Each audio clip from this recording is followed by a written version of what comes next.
ছোটবেলায় দুবেলা ভালো করে খাবার জুটতো না, সেই মেয়ে আজ চা বাগানের চাঁদের আলো। শ্রমিকের মেয়ের গলায় এখন স্টেথ। হ্যাঁ, বলতে পারেন এই মেয়েটাই এখন আলিপুর দুয়ারের চা বাগানের রোল মডেল। দারিদ্র্যের সঙ্গে লড়াই করে ডাক্তার হয়ে দেখালেন রূপনী মিঞ্জ। স্বপ্ন দেখতে পয়সা লাগে না ঠিকই, কিন্তু স্বপ্ন দেখাও কারোর কারোর কাছে দুঃসাধ্য। চা বাগান শ্রমিকের মেয়ে হয়েও রূপনী সাহস করে সে স্বপ্নটা দেখে ফেলেছিলেন। আজ তার সম্প্রদায়ের প্রথম ডাক্তার তিনি। আলিপুরদুয়ারের গর্ব এখন এই মেয়েটাই।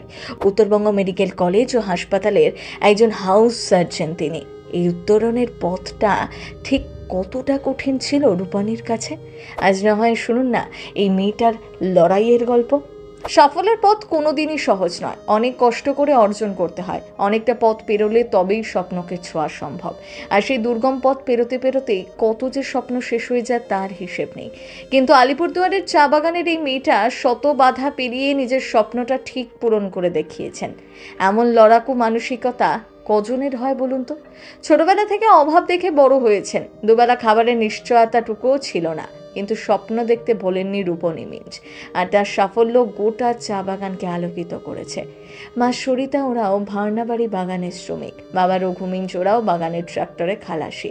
রূপানীরা 3 ভাই বোন। খালাসির কাজ এবং চা পাতা তোলার আয় দিয়েই সকলের পড়াশোনা খরচ জোগাতে হিমশিম খাচ্ছিলেন। তাই বাধ্য হয়ে রঘু বাগানের ফ্যাক্টরি ঝাড়ু দেওয়ার কাজও শুরু করেন। এমনকি স্ত্রীকে সাহায্য করার জন্য চা পাতাও তুলেছেন, বাগানের জঙ্গল পরিষ্কারের কাজ করেছেন, চেষ্টা করেছেন ছেলে মেয়েদের শিক্ষায় যেন কোনো ত্রুটি না থাকে। আর আজ বাবা মায়ের মান রেখেছেন রূপনী। চা বাগানে কাজ করা একজন শ্রমিকের মেয়ে তার সম্প্রদায়ের প্রথম ডাক্তার হয়ে সমগ্র অঞ্চলের মানুষকে গর্বিত করেছেন। হাসিমারা কেন্দ্রীয় বিদ্যালয় থেকে স্কুল জীবন শেষ করার পরই 2018 সালে প্রথমবার সর্বভারতীয় ডাক্তারি প্রবেশিকা পরীক্ষায় বসেছিলেন। সেবারে সফল হননি, কিন্তু হাল ছাড়েননি। ছোট থেকেই পড়াশোনায় ভীষণ ভালো, স্কুলে ফার্স্ট কাল। তবে ঠিকমতো প্রস্তুতির জন্য কোনো বড় ইনস্টিটিউশনে ভর্তি করার সাধ্য ছিল না বাবা মায়ের। নিজেই গড়ে পিটে নিয়েছেন। অনলাইন মেটেরিয়াল দিয়ে নিজে পড়েই পরের বছর 2019 সালে নিটে উত্তীর্ণ হন। ভর্তি হলেন উত্তরবঙ্গ মেডিকেলে। চলতি বছর মেডিকেল কলেজেই ইন্টার্ন হিসেবে কাজ শুরু করেছেন। এখন রূপনী উত্তরবঙ্গ মেডিকেল কলেজ ও হাসপাতালে একজন হাউস সার্জন। রূপনীর প্রথম স্বপ্ন ছিল সিভিল সার্ভিসে যোগদান করা, কিন্তু চা বাগানের স্বাস্থ্যসেবা ব্যবস্থা দুর্বলতা দেখে তিনি তার পথ পরিবর্তন করেন। রূপনীর লক্ষ্য খুবই স্পষ্ট, সরকারি হাসপাতালে কাজ করার পাশাপাশি তিনি অবসর সময় চা বাগানের শ্রমিক এবং তাদের পরিবারকে বিনামূল্যে চিকিৎসা দান করতে চান।